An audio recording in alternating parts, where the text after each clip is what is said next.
Hi, everyone. Welcome to the Concussion Discussions series brought to you by Integrated Brain Centers. I am your host, Amy Zellmer from Faces of TBI. And today I'm here chatting with Dr. Terrance Trinka from Eye-Brain Connection and Integrated Brain Centers. He is a Certified Neuro Optometrist and a Certified Nutritionist.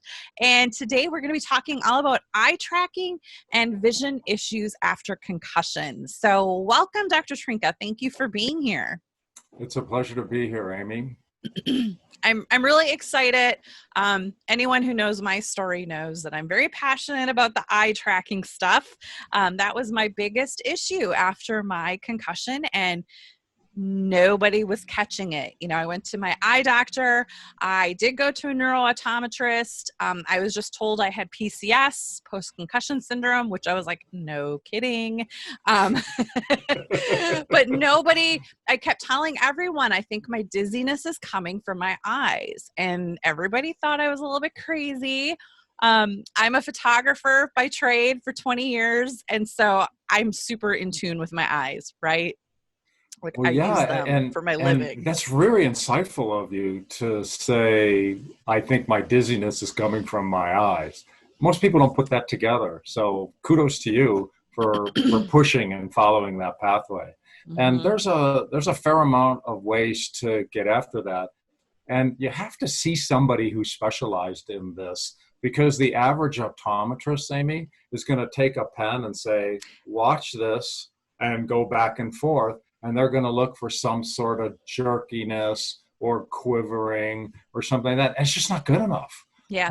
And so Dr. Stedman has a machine called a VNG, mm-hmm. And I have a machine called a right eye. And the right eye and the VNG take advantage of really sophisticated technology to find out what's happening when you're, well, in the right eye, which I have. You follow on a computer screen about maybe 18, 20 inches away from you, you follow a target on the screen, and it goes back and forth, up and down in circles, and then it has you jump from one spot to another. And those are all different eye movements that have all different names, and they relate to all different parts of your brain. Mm-hmm. And so I don't see how you can help somebody that has post-concussive syndrome, or any kind of brain problem, mostly concussions and things like that, TBIs, without having some of this kind of tool available to you, mm-hmm. because then you're just guessing. So I find that that's probably number one in diagnosing. Yeah. Yeah. And, you know, I was really disappointed when I went to my neuro optometrist, because there's only 2 in the entire state here in Minnesota. And I was able to get in very quickly, which I guess was highly unusual. And I was so excited. And I mean, I was there for a good hour and a half, maybe. And I did, I think it was for my peripheral vision. I watched little lights, and then I had to click a button when I right saw that's the a light. Peripheral field test, right? But that was really, other than an eye exam, that was really the only other testing he did. And they very heavily dilated my eyes, so that was really fun to drive home. Which is not, I mean, that's an important part of it, but it's only, I mean, so you have to make a distinction, I think, Amy, between structure and function. Yes, that's what I was just going to say. Yeah, exactly. And there, I mean, that type of exam is structure. Yeah. They're looking for abnormalities. It's like getting a TBI and knowing that you're messed up, and having a MRI, and the MRI says you're fine. It's the same type of thing. Yep. And you and I both know that this happens all the time, that the MRI can't pick up function. It can only pick up structure. And so when you do the peripheral field test, that's trying to look at, you know, do you have glaucoma, or do you have a blank spot in your vision where it shouldn't be? That all relates to a disease process. And yet people with TBIs or concussions can have miserable view of the world based on eye movements and based on how their brain and their eyes connect with each other. But if you were to do any structural testing, it would look great, which leads me to a different kind of field testing. And this is the most awesome thing that I've run into in 20, well, I don't know if it's about the most awesome, but it's awesome. And it is functional color field testing. And this has to do with being a syntonic optometrist. Now, syntonics is a weird word. Syntony means balance. And the whole idea is to balance your special part of your nervous system called the autonomic. And the autonomic is a fancy way of saying, hey, there's a part of your nervous system that responds to fight or flight situations or activity. And there's another part of your nervous system in the autonomic that relates to resting and digesting. And there should be a balance between them. And so, you know, when you're in fight or flight and you're running away from a mountain lion, because I live in the mountains, then your heart's pounding and your gut shuts down and your pupils dilate. Well, that shouldn't be happening when you're eating. That would indicate some kind of problem. So anyways, back to this functional testing, when you're a syntonic optometrist and you deal with color therapy, or the fancy term is photobiomodulation, it says you have to figure out what frequencies of color to let a person look at, heal their brain. One of the ways to do that is to have a grid pattern, and a person takes a wand with a color on it or a white dot, and you're looking at the very center with one eye closed, and they bring it in from various sides and find out where you can see it. That's very similar to pressing the button with the lights that you had when you do the white, but it's completely different when you do colors. And when you plot a person's color field, you can tell major amounts of things about how that autonomic system is working. And almost always, Amy, when you have a TBI or a concussion or something like that, do you think that your autonomic nervous system is affected? Yeah. And, a little. And so it's just a little, right? Same thing with your central nervous system. I mean, your brain's affected, and your brain is part of all of that.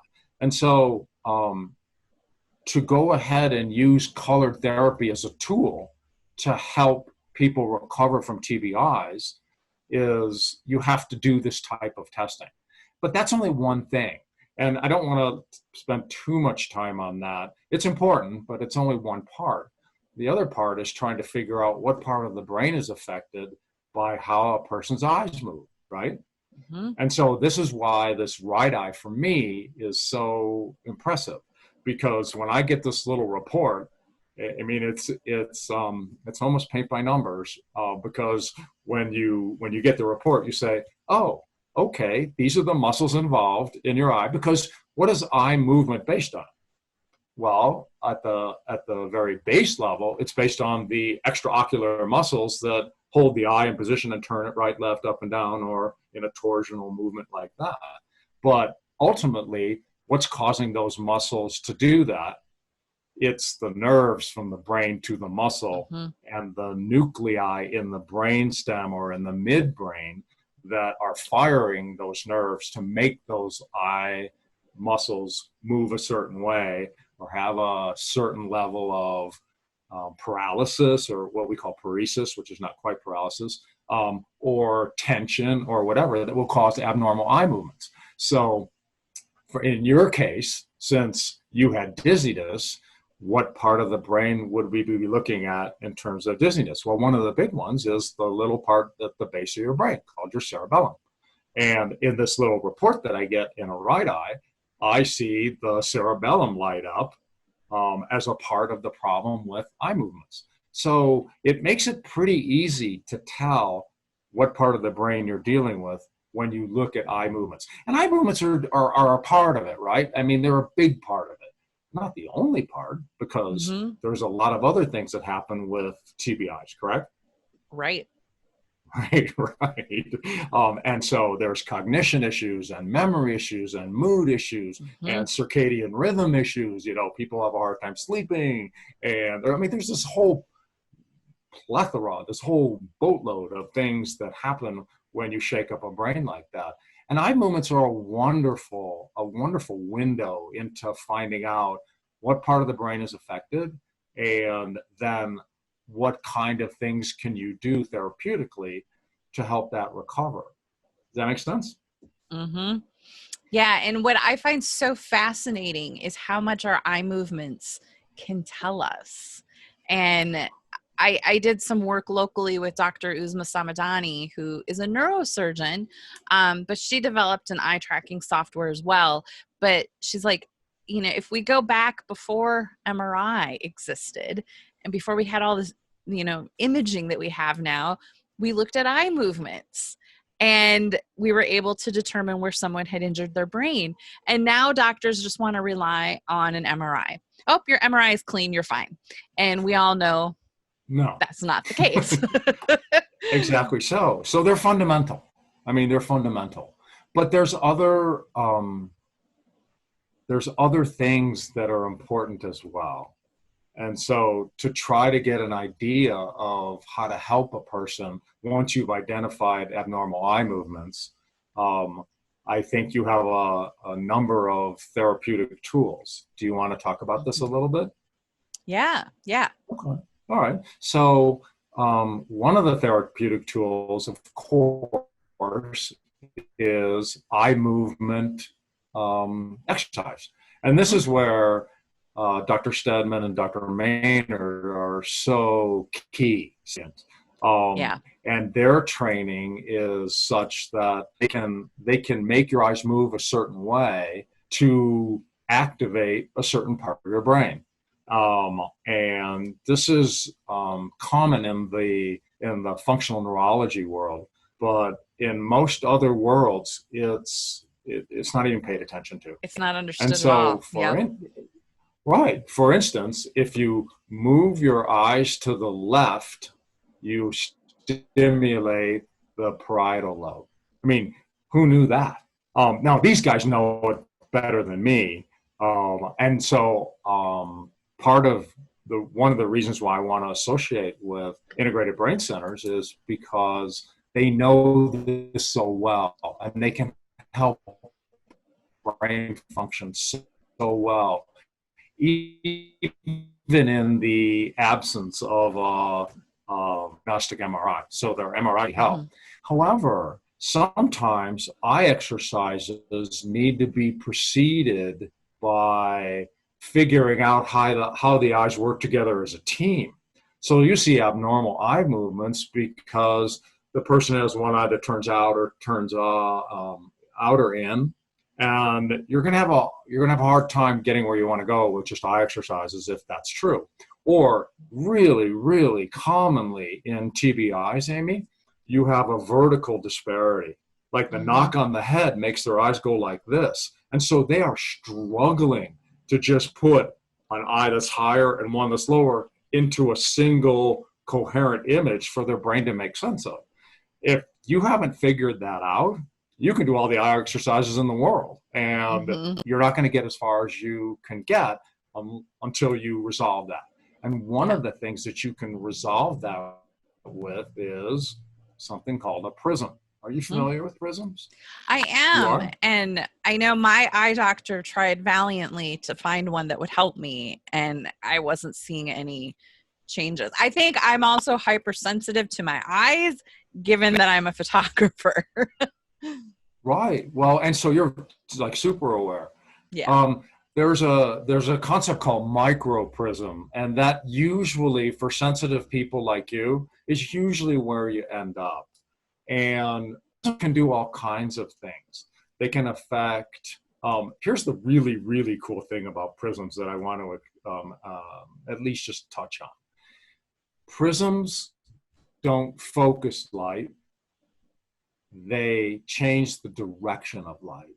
And if you put, and you know, prisms have a base. They look like a triangle, right? So there's a base and an apex, right? And light is deviated towards the apex, but it stimulates the place where the base is.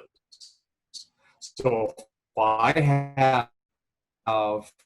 I have prisms in front of people, and so the base is at the bottom of the glasses because you grind it into the glasses, and that's going to stimulate the bottom part of the retina.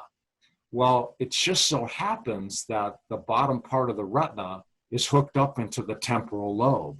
And if I do the base on top, that's going to stimulate the superior retina, the upper part of the retina. Because, the retina is like a half of a basketball.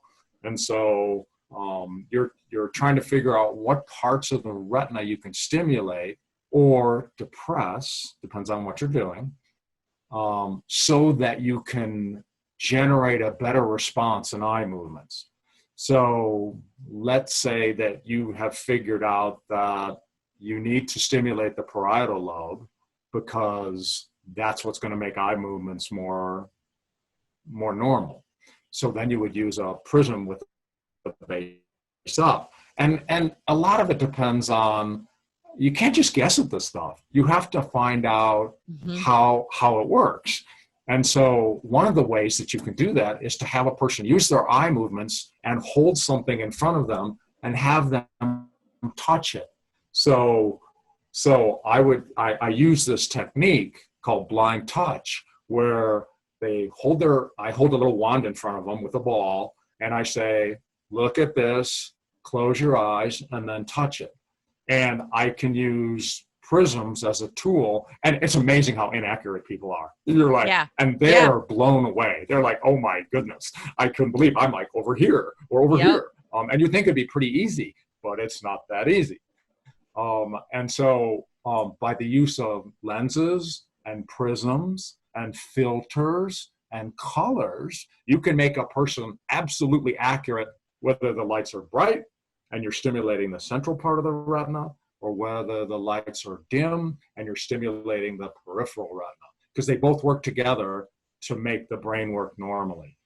And this is one of the things about eye doctoring, that a standard eye doctor probably won't help a person with a TBI very much, because they don't pay attention to the stuff. They only pay attention to, is the chart clear? And do you have a structural problem in your retina? Right. And that's just not good enough for a person that's had a TBI or a concussion, where their life is messed up and they can't function, they can't walk, or they turn their head and all of a sudden the world's going wow, or whatever. Does that make sense? Yes, totally. Now I want to dig a little deeper into the prisms. Are prisms meant to be a long-term solution or more of a short-term solution? What a wonderful question. Oh my goodness. That speaks of a great deal of experience on your part with that question. So kudos to you for asking it. Initially, so one of my goals is, how can I make the eyes and the brain connect the best together? And I think, depending on what's going on with the person, I'm going to give you kind of the politically correct answer, which you're going to look at me and go, would you please just give me an answer? And that is, it depends, right? Right. Some people, because the TBI is so obnoxious, they have such a big vertical or such a big horizontal deviation between their two eyes, they need a little help. Now, vision training through functional neurology or through vision therapy can reduce or eliminate prisms sometimes. And so my goal when I work with Dr. Stedman and Dr. Maynard is to make the person as comfortable in their visual perception as possible, so that the therapies that they are doing will be maximized. And so in that case, in that scenario, then it's temporary, because I want to reduce, but I want to give them enough. And we're talking ridiculous small amounts to begin with. These are not big. And so our units of prisms are in something called prism diopters. And it's how much does the image move when you put a 1 diopter or a 2 diopter or a 3 diopter prism in front of it. I'm usually using half a unit, a quarter of a unit, maybe one if I have to. Sometimes when people have really serious deviations due to really serious motor vehicle accidents, then I have to use more, because you can't really do great therapy on eye movement and eyes and brain if you're seeing double. Yeah. And so sometimes you just have to give what the person needs to see single. And sometimes there's this underlying, they're not seeing double, but the effort that they're putting out to see single is so great, it's wiping them out. And yep, it's either that was wiping, me. Yeah, it just wipes them out. They look at a computer and they're in about 10 minutes, they're done for the day. And it's because they are not seeing double, but the effort that they're using to make their eyes work together as a team is so unbelievable that it's exhausting. And so that's one of the places where I can step in and I go, I can use a stress relieving prism so that we can build up your reserves so that you need less and less and less and hopefully no prism. So prisms can be a Band-Aid or they can be a lifesaver. And usually it's somewhere in between. Does that make sense? It does. It does.